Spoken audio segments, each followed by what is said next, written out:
লক্ষ টাকা দামের একটা আইফোন হাতে ঘুরে বেড়ালে সবাই তোমার আইফোনটাকে দেখবে। আবার ইলন মাস্ক যদি আইফোন হাতে নিয়ে ঘুরে বেড়ায় তাহলে কেউ আইফোনটাকে দেখবে না, সবাই ইলন মাস্ককেই দেখবে। তুমি যদি 20,000 টাকা দিয়ে ব্র্যান্ডের একটি শার্ট পরে ঘুরে বেড়াও তাহলে সবাই তোমার শার্টটাকে দেখবে। আর শাহরুখ খান যদি ফুটপাত থেকে 150 টাকা দিয়ে একটি গেঞ্জি পরেও ঘুরে বেড়ায় তাহলে কেউ গেঞ্জিটাকে নয়, সবাই শাহরুখ খানকে দেখবে। সুতরাং ব্র্যান্ডের পিছনে না ছুটে নিজেকে ব্র্যান্ড বানানোর চেষ্টা করো। গাদাগুচ্ছ টাকা খরচ করে ব্র্যান্ডের পিছনে ছুটে শো অফ করার কোনো মানেই হয় না। বাবা মায়ের কাছে দামি জিনিসপত্র কেনার বায়না না ধরে নিজেকে এমন জায়গায় নিয়ে যাও যেখানে গেলে তোমার পুরনো জিনিসপত্রগুলো লক্ষ টাকা নিলামে ওঠে।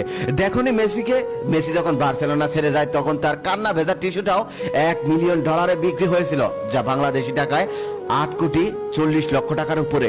আসলে শো অফ করে তারাই যাদের ভিতরটা ফাঁকা থাকে, তারাই উপরটা চকচক করে মানুষের আকর্ষণ করার চেষ্টা করে। তবে ওই শো অফ দিয়ে কিচ্ছু হবে না।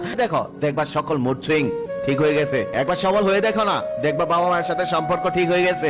একবার সবল হয়ে দেখো, দেখবা এলাকার মানুষ তোমাকে উদাহরণ বানাবে। একটা বার সবল হও, দেখবা আত্মীয় স্বজনরা তোমার খোঁজ নিতে শুরু করেছে। একটা বার সবল হও।